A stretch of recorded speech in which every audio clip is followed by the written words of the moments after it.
Okay, so thank you everybody for joining us. I really appreciate it, and welcome Alison, Judy, Anne, and Sarah, and Janet. It's really, really much appreciated. Starting the Steel Sisters is something that has been a dream of mine for quite a while. And actually, two of you that are on the call tonight are very much behind this. So thank you very much to Judy and to Alison for giving me the push and the encouragement to go ahead and do what I'm doing now. Steel Sisters started out of an idea for my coaching, because what I noticed when I was doing the coaching is that very often women, even might be in very good, healthy relationships and have good spouses and partners and whatnot, but very often felt that they didn't have that connection that you get when you are with women. So this is where it's come from. And the idea is to create connections and community and friendship. But in addition to that, to trying to do that, we've also decided to make it a lot more than just that. And this is where it comes in with the interviews. And on the 24th, we are officially launching the group. And we have a very fun evening planned with also a psychologist that will be speaking and will be talking about dealing with trauma, dealing with the difficult times that not only Israel is going through, but I think that the world is going through as a whole. Okay, so that is what we've got in mind for next week, for the 24th. Today, I'm interviewing Daniella, and I'm going to introduce you to her, although we've all spoken a little bit to her already. So Daniella is the co-founder and artistic director of Center Stage, which was the first professional English-speaking theatre in Israel. Up to now, Alison, for you who's in Scotland, we didn't have an English-speaking theatre before this. And Daniella, with her partner, co-founder, created this beautiful theatre for us so that we could then really understand what was going on in theatre and not missing the nuances and things like that. She is professionally trained actress and also a director. And prior to following her passion, she provided strategic marketing services to high-tech companies and was a director of marketing at Tango Venture Capital and Cinero. Today, she has emerged her two seemingly divergent, when you think about marketing and theatre, worlds of business and theatre, to provide improvisation and presentation skills to training to businesses. So this should be very interesting to just understand how she got where she is and what has happened. So welcome to everybody, and welcome, Daniella. Thank you so much for inviting me, Michelle. It's a pleasure. Okay, so can you just give us a little bit of background? Where did it start, with the marketing or with the theatre? My mother would tell you it always started with the theatre. I was a performer from a very young age, nothing serious, but I think I sang coming out of my mother's womb. And developed my vocal cords right from the beginning. I've always been, I think singing was my first love. And eventually I got in high school, in my final year in high school in South Africa, my English teacher decided to put me on stage. I didn't know what he was doing. I'm like, I don't know what I'm doing. What? And I have to admit that the minute I actually walked on that stage, I suddenly felt, oh, this is what I'm meant to be doing. Okay. And from there, I went to, I fell in love with theatre. I was a late bloomer. This was only in my final year in school. All the other theatre brats were from kindergarten and up doing theatre, and I was the sort of newbie going, I don't know what I'm doing, but I'm just having fun. And I auditioned for drama school at university, and it was a very tough audition. I think they have about, in those days, about 500 applicants, and they only accepted 40. Wow. Yeah, so we had to go through a rigorous audition process, and luckily I made it, and went to Wits Drama School. Yay! Have a degree in performing arts.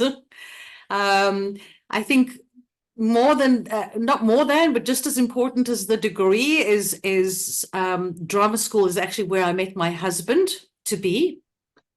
I was all of 17 and he was all of 19, both in drama school, which is a very odd place to meet your future husband. You never know where you can meet partners or where you can meet. I'm sorry, say that again. Because you never know where you can meet partners or where you can meet people. 100%. But believe my husband in a car. I was definitely not looking for a partner or a husband or anything like that. I was still like young and whatever. But you know, when it is what it is, and it was just like two souls meeting that were meant to meet, and yeah, so we got married. Excuse me, where did you say, where are you from originally? Oh gosh, that's going into a real shakshuka. I was born in Israel, but not to Israeli parents. My mum was British. My father was born and raised in Egypt, but to a Welsh and German mother. So you can understand how it's a bit of a. I lived in England for a while, and then moved to South Africa when I was 8, and grew up in South Africa. Went to school, university, got married, had my son there. So South Africa is kind of, if people ask me where I'm from, I guess, unless you could say I'm a child of the universe. Yeah, so definitely sort of theater was a first love and something that propelled me forward in life constantly. Okay. And then what happened to the marketing? How did that come into the picture? Well, I made Aliyah. And for those of you who don't know, Aliyah is immigrating to Israel. And we made Aliyah where they allowed us to, they were looking for academics, I guess, to go on the special Aliyah, and they after Ulpan, which is where we learn to speak Hebrew, also they think, because no one ever learns to speak Hebrew in Ulpan. Not fluently, for sure not. Completely, yes. We had an extra 6 months, I think it was, of learning international marketing and foreign trade. And that is how I really got into marketing. I did do a little bit of marketing in South Africa as well, besides, because, you know, as much as you love theater and the stage and whatever, it never quite covers the rent. So you have to look at other alternatives. So I went into sort of PR stuff, but real marketing was something I did in Israel. And yeah, I got my first job in what I would call a mid-tech company doing marketing communications. Within a year, I moved up to high tech and did. I was the marketing director for Lucent Technologies in those days, the one with the round red circle. And from there, I moved on to Patango Venture Capital, which is the biggest VC in Israel, and I was the director of marketing for that. And then I went off and started giving marketing services to all kinds of companies. So my head is exploding with sort of high tech and biotech and clean tech and security and all sorts of techie stuff that I have no idea about, but somehow managed to fumble my way through and provide. I had about 40 clients at one stage. Yeah, and I was doing really well. And I kind of think, what, you know, is doing really well the be all and end all of your life. I mean, throughout the time that I was in Israel, I was involved in theater because they do have community theater, which is on a voluntary basis. You don't have to be a professional actor to be in the community theater. And it was great to keep all that creative juices alive and doing things. But as a professional actor, it was really frustrating a lot of the times, because when you're a professional actor on stage, there's a dynamic that happens with people who know what they're doing, because acting is more about reacting, and it's all about listening to your fellow actor and having that collaboration with them. And when you're in community theater, it's kind of people are just standing there waiting to give their next line. So, you know, from the moment we made Aliyah, we were involved in theater constantly, all the time, one show after another. But the dream was always to have a professional English theater. I didn't understand why we have Russian theater, and we have Yiddish theater, and we have Arabic theater, and we have Hebrew theater, of course, but no English theater. And I thought, how are we supposed to communicate with the world? How is our voice going to be heard in the world if we don't do it in English? And that's kind of what we wanted to do. And being the crazy people that we are, we decided to go for it. And you know, when you have a dream, it's all well and good to have a dream, and you're always told, you know, dream big. The thing is, if you don't do something about it, if there's no action behind the dream just remains a dream, and it's always a what if and potentially a regret. And very true, very, very true. And I didn't want to. I didn't want to live with that regret of not at least trying. And yeah, so we found a place. We renovated it. We sunk everything we had into it. Literally, it was an empty, dirty place, and we built the most magnificent theater with a bar in the front and a smaller sort of stage, and banked seatings with the rain. I mean, it was beautiful, beautiful. You guys, I know that Sarah's been and Janet's been and you've been. Is that the one in Ra'anana? Yes. Yes, I've been there. You've been there. So it was beautiful. It was beautiful. And we opened our doors. We had a show coming in from New York, which was amazing. And we had our first production that we did ourselves, which was sold out. We were sort of marketing on bootstrap, kind of, you know, just sort of telling everybody we could at any chance. But the word got out, and people suddenly realized what professional theater is compared to community theater. It's a whole different experience. Right. And that, I'm sure my eyes are sparkling when I speak about this, because that is what made it for me, to see the people coming in, enjoying it, experiencing it, coming out of there, whether it was with discussions about what they saw or with smiles or whatever it might be, that they were moved somehow. That for me was the huge achievement, you know. The mistake that happened was that we opened 107 days before Corona hit. Oh, God. Yeah. So that was a kick in the butt, if there ever was one. I mean, I wish I had a crystal ball that would have told me, don't do it just yet. You know, Yeah. I mean, we'd sunk everything we owned and everything we had into this theater. It was wow, it was a success. It was working. We had people coming. So many people came, which was amazing. And the compliments we received and the need that it filled in the community was amazing. And then to be told, you have to close your doors, people. There's this global epidemic. And we were like, what? And we were closed consecutively, not like any other business. We were closed consecutively for 14 months. 14 months.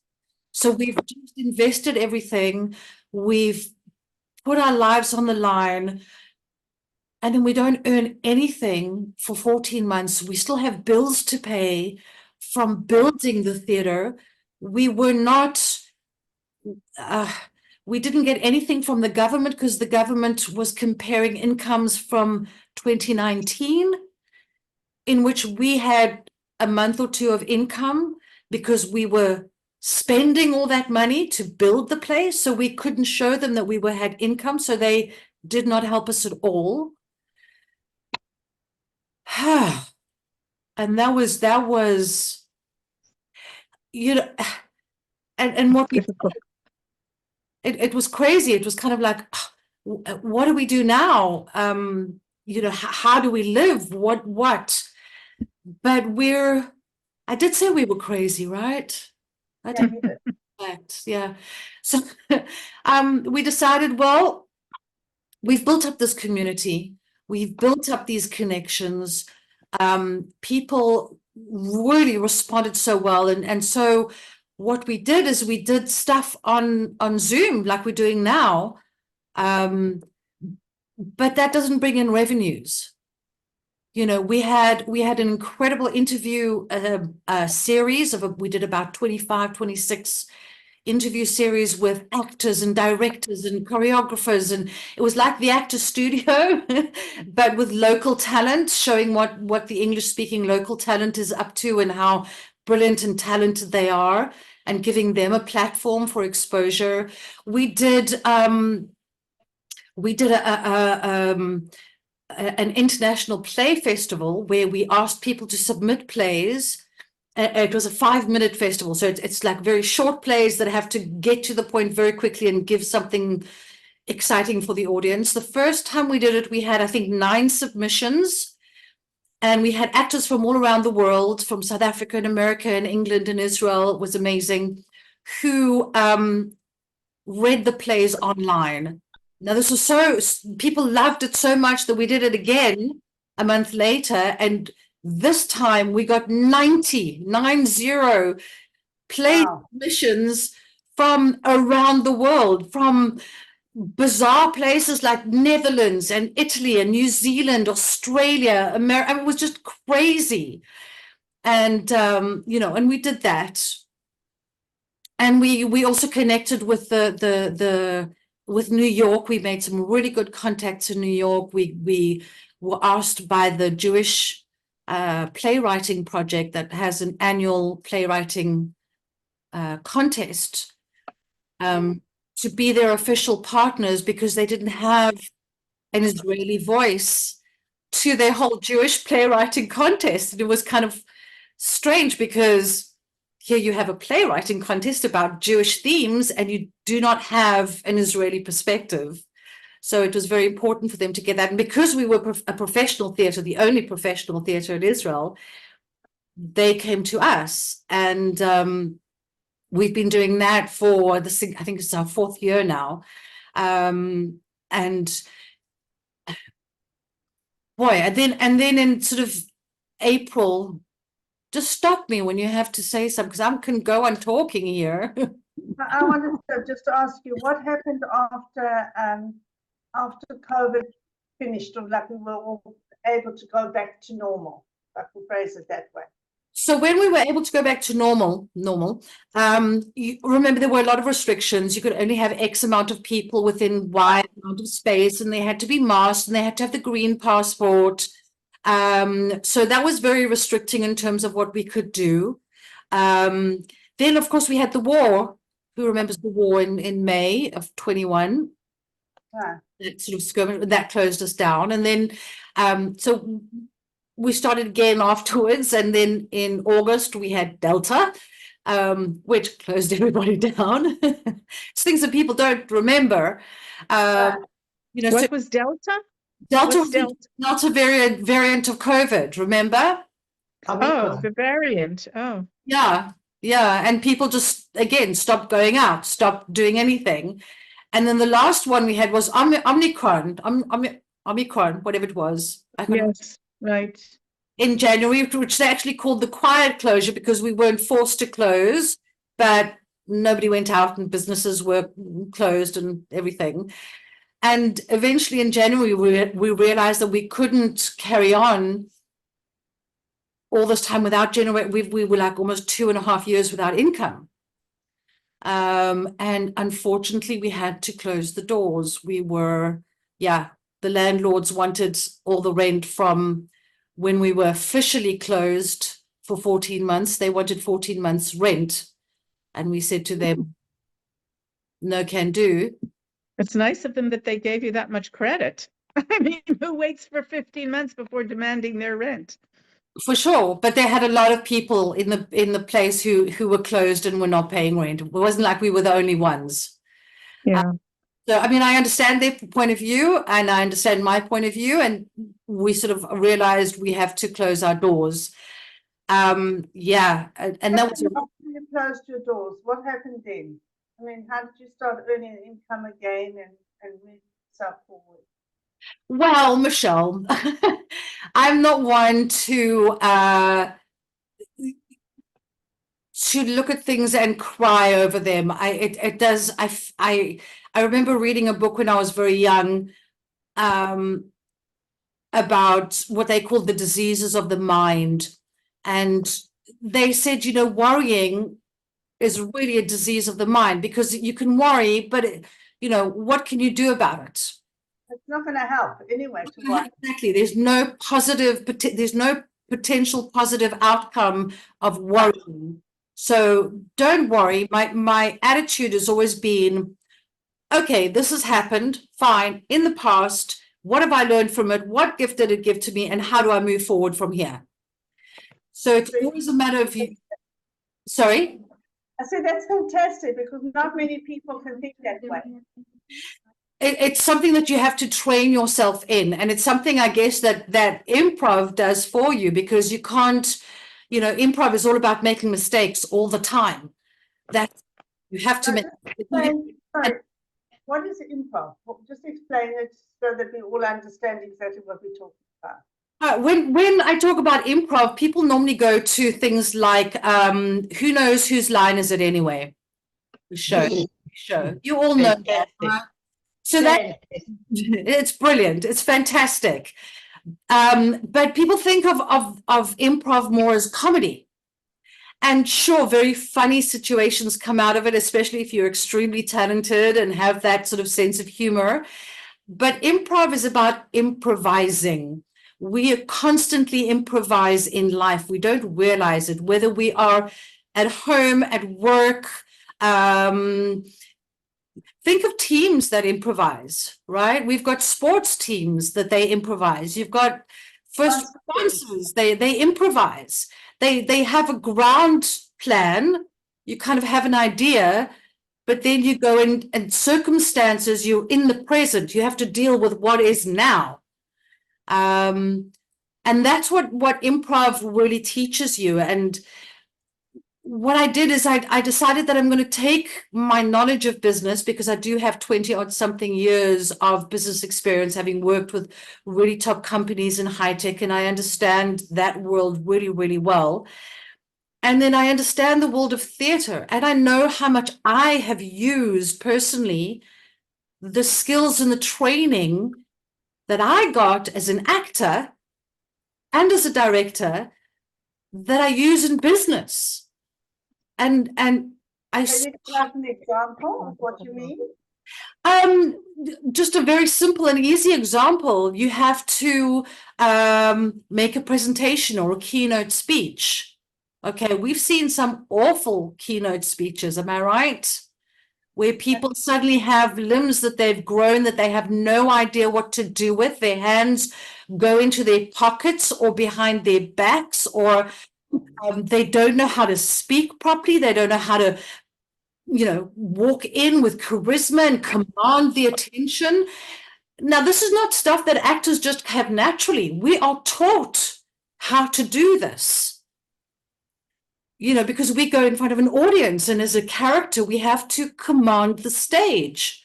We have to communicate with the audience on a very real level. But so do CEOs and executives, they have to communicate with their audiences, whether it be potential investors, whether it be their team, and they have to show confidence. They have to know how to speak properly. They know how to stand properly, how to use their bodies properly, how to breathe properly. Now, this is something I want to just bring in at that particular point, because also we can talk about energy at this time as well. Absolutely. Okay. And I think that even like you speaking about CEOs and those in high up in business, what about the solopreneur, you know, the person who's working on their own and doing their own thing, like I am. I'm a, you know, a life coach and working on my own, and there are others here, you know, who are doing their own thing. But how do we as people bring that energy forward and command the stage as such, if I can phrase it in inverted commas? How do we command the stage? How do we get ourselves out there that people are, wow, okay, I heard her, I understand what she's saying, and how we can use that going forward. I know, for example, that Alison has run courses and has done well with it. But how can we, you know, do that? How can we command the stage in a way that gets the message out to everybody? Well, I think that it's a process. First of all, it's not something, you know, we did 4 years of training to become professional actors. So it's definitely a process that you have to learn, first of all, control how to, because when you're an actor, your biggest tool is your voice. When you're a solopreneur, your tool is also your voice, but it's also you, because people make up their mind about you within 2 seconds flat. So the way you walk into a room is so important. Are you making eye contact with people? Are you smiling? Are you holding yourself upright? Are you feeling confident in your body? You know, that's where I bring in the energy, and then that's where I talk about the energy around it. Because even, you know, if you're teaching privately or doing anything where it's even could be just a one-on-one kind of thing, or at a meeting, right, you're going to come in and, you know, just have a very floppy handshake kind of thing. The other person's going to immediately think, oh, you know, what gives here? yeah, Where if you come in and hi, how do you do? And you're strong and you've got a smile on your face and your energy is there. yeah. They often call that your calling card, as opposed to having that business card that says, you know, my name is 100%. and this is my phone number. 100%. It's very hard to change someone's mind. So that's why it's so important to make that first impression, and a very good first impression. And, you know, as actors, we have, believe it or not, before even I go on stage, I have terrible nerves, terrible. But I use that and I harness that, and that's the energy that I use when I go onto stage. And I can teach people how to you know, calm that energy and focus it and bring it out so that it serves you, because we all have nerves, even before you're just going to speak in front of your group. I mean, how many of you have sort of had to speak in front of groups and kind of gone, you know? Yeah, I had nerves tonight. Yeah, So, we all do. It's natural. yeah, totally. Right. It's a matter of knowing what to do with those nerves so that it comes off as energy and not as nerves. Okay, so it's definitely a process that people have to learn, and it's unlearning a lot of bad habits as well, especially with Israelis who tend to sort of like Oh, yeah.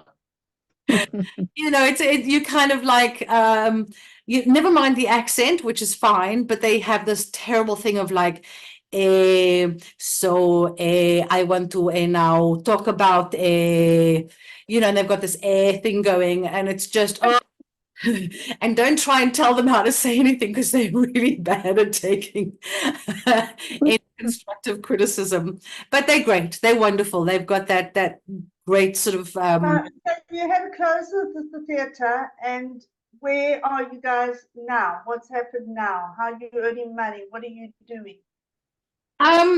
Well, first, I have to say that the dream of Center Stage did not die with the closing of the doors.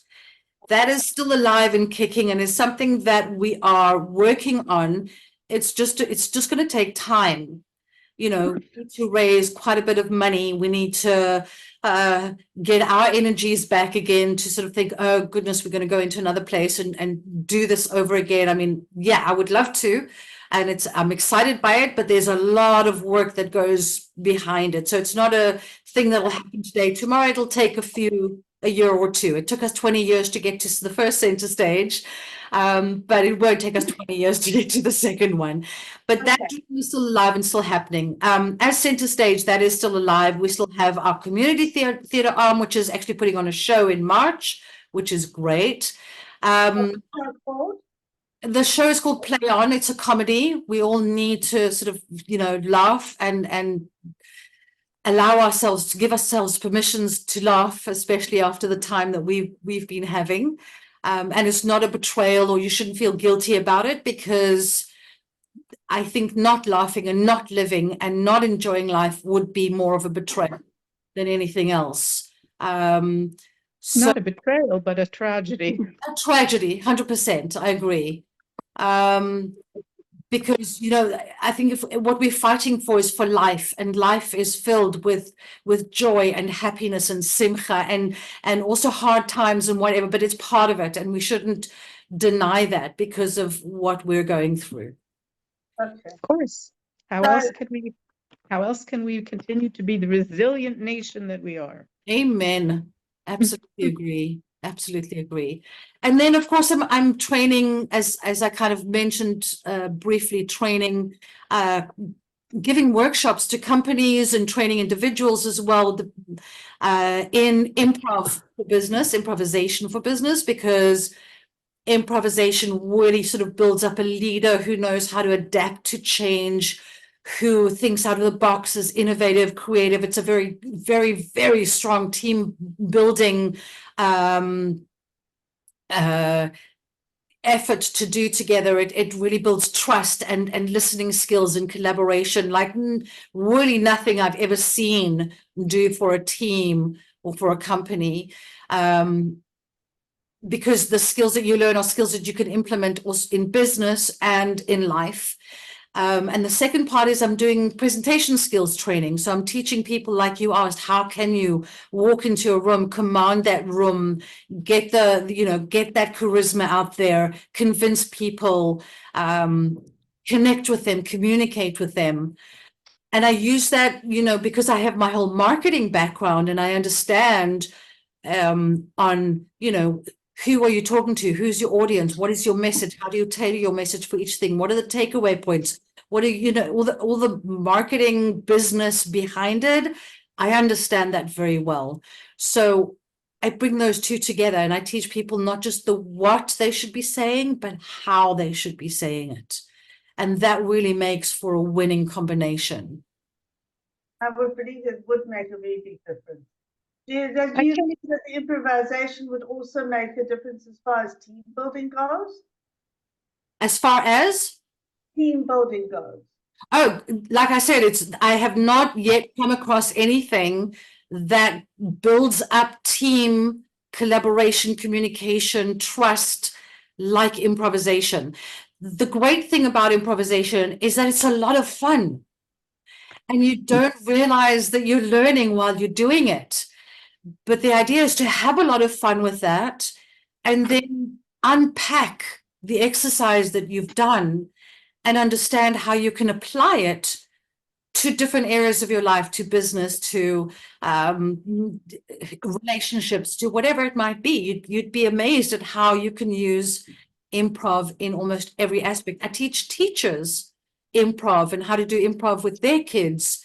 And that was amazing. I'm doing a workshop for schools where they want their English speaking students to be more verbal, because they can really do well in their exams, but they can't speak out into the world. So hopefully my workshop, the improv workshop, will give them the confidence to start using that language and understanding how fun it is to use it. Okay. And do you work with children as well? Do you teach them drama or anything to do with that as well? Or is that not something on the cards at the moment? No, we did, you know, at Center Stage, I realized that we would need several sort of revenue streams to make it work, because theater alone is not going to make you money. So the Theater Skills for Business was one avenue. The youth theater is another one. I have kids aged 10 to 16, 17 even, who come weekly for drama classes in English. I do all of this in English. Do not ask me to do it in, I mean, I could do it in Hebrew, but it wouldn't be, I mean, it would be a challenge for me. It would be fun. But yeah, so I teach the children, and I don't think of them as children. You know, I think of them as like my peers. We have we've built up an incredible relationship over 4 years. I've had a lot of repeat students, and I love seeing how they just blossom. You know, they're not going to be necessarily actors or anything like that, but the skills that they are gaining from the classes is something that they will never regret, and they will use constantly. Again, this always surprised me when I was in business, how much of the skills that I'd learned as an actor I actually used on a day-to-day basis. It blew my mind. I think it must also, I would imagine it to really build that confidence up for the kids in every way, not just with their speaking of English, but just general confidence inside themselves, which is such an important part. Absolutely.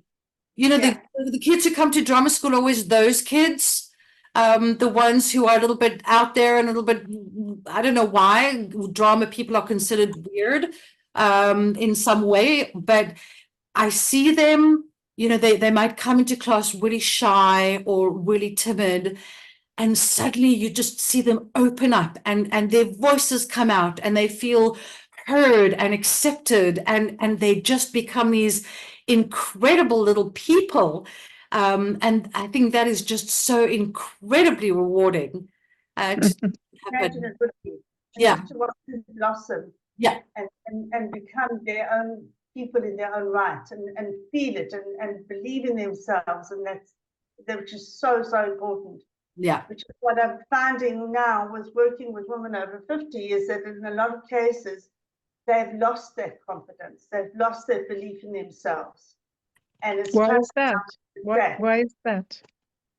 Why is that? Because they have become so-and-so's mommy, or so-and-so's partner, or so-and-so's sister, or so-and-so's employee, or whatever it is. And they've forgotten who they are. They've forgotten their own identity. And, you know, you lose confidence as you get older, because it's the same thing as with walking and with jumping and doing the different activities. In certain cases, you know, I hurt my leg, I'm too scared, I don't have the balance anymore. And that brings down confidence in a lot of ways. So this is why it's just so important in any way that we can to build our confidence and build our esteem. And I think if you do that at a young age, I think it's incredible, because you take that right through life. Yeah. Which is huge. I think I must just mention that, you know, the dream of Center Stage, I only started that after I turned 50. So everything I've done has been, you know, my greatest achievements, what I would consider my greatest achievements, have been after the age of 50. Yeah. And I think as a woman of 50, you have so much incredible experience and knowledge that you've accumulated that is invaluable. It really, really is. It is golden. And if we can just accept that and realize that about ourselves. And acknowledge it, because it's very important. A lot of people don't realize it. Oh no, you're much better than me. But you don't realize how much you've actually achieved yourself, and what you've done, and what talents and skills and knowledge you've got. Yeah. And I think this is vital. I've seen it even, you know, my growth from the age of 50 up has been huge in comparison to what I did before. Yeah. So I think it's for all of us, I think it's for all of us in different ways. And it's important to tap into that and to see how we can achieve it. And I think like if you achieve your dream and then things happen, you are more able to pivot easily, because you do have that experience. It's not like you're in your 20s going, oh, what am I going to do now? I don't know. I don't have the experience. I don't have the knowledge. Now you have the experience. You have the knowledge. So, you can pivot and you can do other things and be incredible. Much more so than a 20 or 30-year-old. I think so too. I think you have to do that. Thank you so much, Daniella. Are you going to be giving workshops to people like us? I'm always happy to give workshops to people like you. Yeah, I would, if it's on a sort of an open kind of basis, I would need a minimum amount of people to make it work and fun and whatever. But yeah, and okay. I'm open to all kinds of suggestions. That's kind of where I feel I can improvise, guys. Yeah. Yeah, just be open to what's out there. And if you want to do improv, if you're working for a company, if you want to get improv or presentation skills or just, one-to-one-on-one, I'm open to that. That's not why I'm here today, though. I mean, that's not my the question I just asked, because it is something that possibly Steel Sisters could do in the future, is to possibly have a workshop of some kind. For sure. And we can, market it and see who's on board to something like that. I would love to, definitely. Okay. That's great. Thank you so much. Thank you. Has anybody got any questions? Anything you want to ask Daniella or me? Yes, Danielle, I want to ask you a question. Yes. How do you start all over again in regard to clients? How do you get new clients? Okay, so that's kind of you have to learn to leverage what you have. So, for example, for Center Stage, having done acting throughout my time here in Israel, I kind of had contacts that I kind of started tugging, and slowly I built up a mailing list of thousands.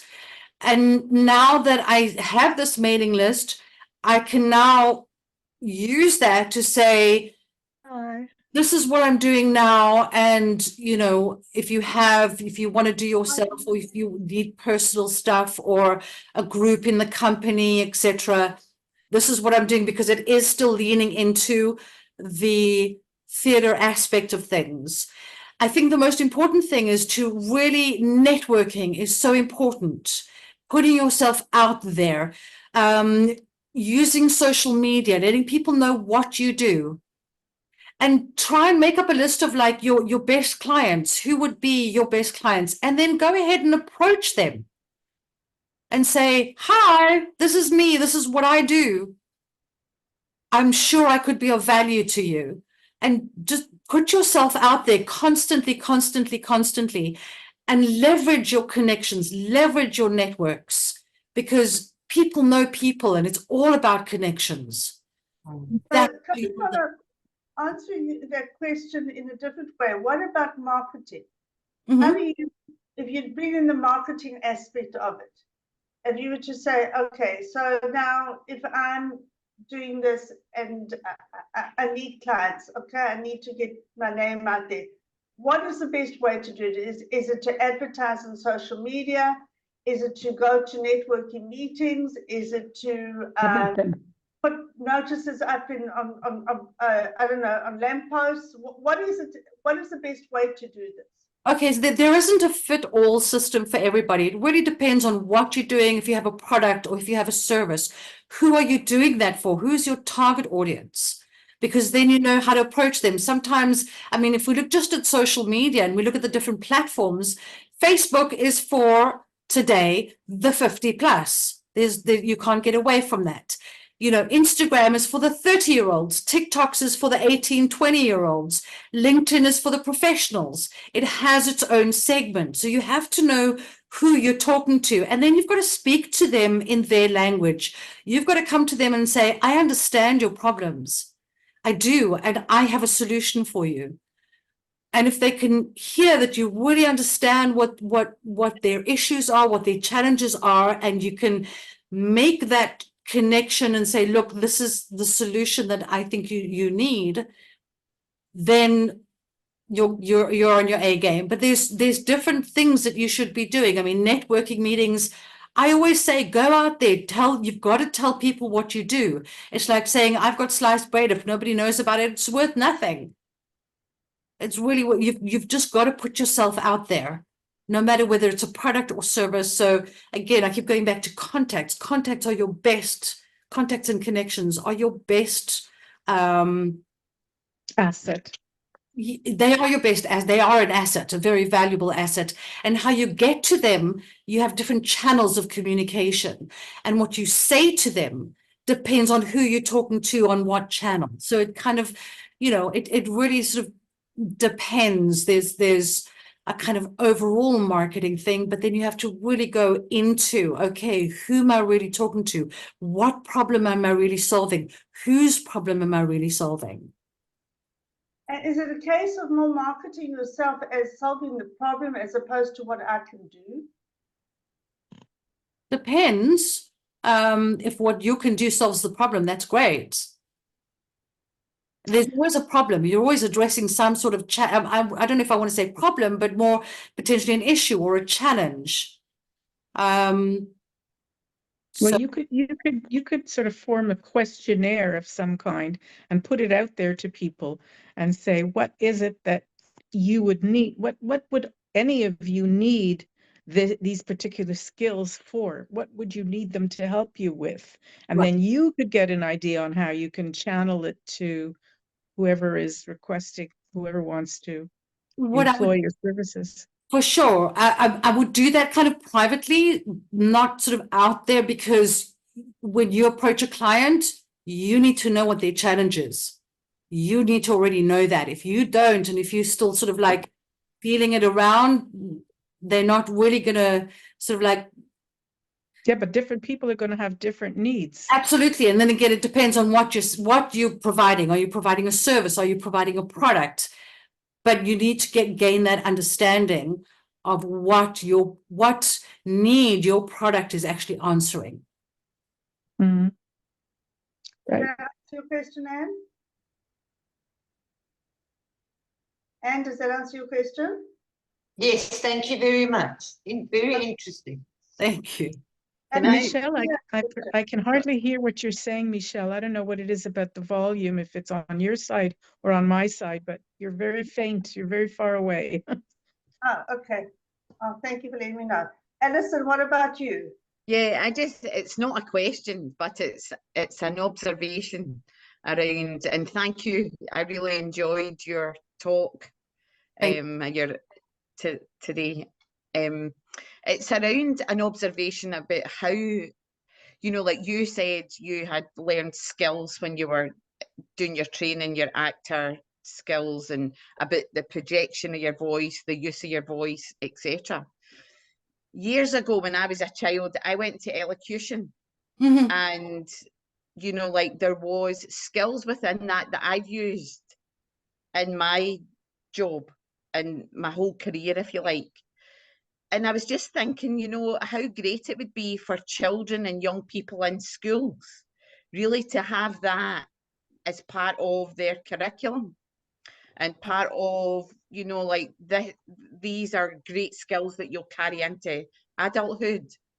I agree with you 100%, and I'll make it, and I'll add to that observation. I think in a world today where AI is actually coming and taking a lot of, well, people feel a little bit scared of it because it's taking a lot of work that other people might do. The importance of soft skills, what they call soft skills, which is critical thinking, creative thinking, presentation, communication, all those kind of things become critical to any business environment. And you will get picked if you're going for an interview. If you have those soft skills and maybe a little bit less of the hard skills, you will get picked over the person who has incredible hard skills but no soft skills. So I think that the education system has to move forward and understand the importance that soft skills has now and in the future. Yeah. So, Thank you. I think so. Yeah, Mhm. important. Anybody else got any questions that they want to ask or comments they want to make? No? I have a question. I'm yes. sorry. No, go ahead. No, I was just going to direct a question to Michelle about the meeting on the 24th. Is that also going to be, are you planning it on Zoom as well, or is it a Yes. get together? On Zoom at the moment, you know, with it being winter and everything like that, and also with the current situation here in the country, we are not going to do face-to-face at this stage. You know, hopefully in the next couple of months, we will be able to do it face-to-face. We will have activities both online, on Zoom, and face-to-face. And then you can choose which way you want to go. The meeting on the 24th has got a lot of different activities as well as having a speaker who you'll be able to ask questions to afterwards. But we've got a nice activity for us to do together beforehand. And we go into breakout rooms to get to know one another and have a bit of fun. And then we will come out back and then report back on it and then discuss it a bit more and then go to the speaker who will talk for about 20 minutes and then you'll be able to ask questions before we close off. So that is basically what is happening on the 24th. Okay. Okay. So I hope we'll see you there. All of you. Daniella, sorry, just a question. Did you ever work with Louis Burke or meet him? Louis Burke, that a very, very familiar name. He was very big in theatre adjudication. I used to do speech and drama as a young child. Right. And there were hundreds and hundreds of performances that I did. And Louis Burke was always the adjudicator. Very tough guy. In Johannesburg? Sorry? In Johannesburg? Yes. I must have, my memory Must have. used to be, I must have come across him at some stage. Yeah. Yeah, no. He didn't teach us, he wasn't in any way connected to the university. So, you know, we had, I don't know if you remember Yvonne Banning. Mm-hmm. So she was our voice teacher, and Malcolm Perkey. Oh, yes. Okay, so those were our lecturers, and our Ian Stedman, all of those guys. Malcolm was wonderful. Yeah. Fantastic. One of the best Wow. teachers I've ever studied with. So And Leslie Udwin? no. I did speech and drama at college. That was my major at college. A different thing, but you're right. It just brings out a part of you that you can't express anywhere else. 100%. You know, Yeah. on stage, you just become, you blossom, you bloom. But you can use that in everyday life. It doesn't have to remain in the realm of the stage. Well, I think as teachers, we all do. Yeah, true. True. Okay. So thank you very much, Daniella. So going forward today, what you've done is you are busy doing improvisation for businesses. I'm just trying to sum it up. And you're also teaching drama to kids from the ages of 10 to 17. Am I right? Yeah, and I teach presentation skills to Skills as well. in this country. And where can people get hold of you if they want to get hold of you?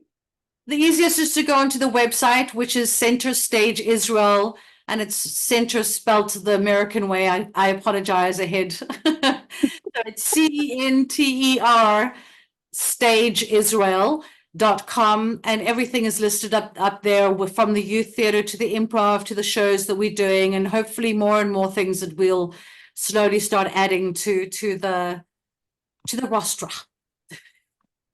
Fantastic. Okay, thank you. All right, no more questions. Anybody got any more comments to make or anything they want to do? No?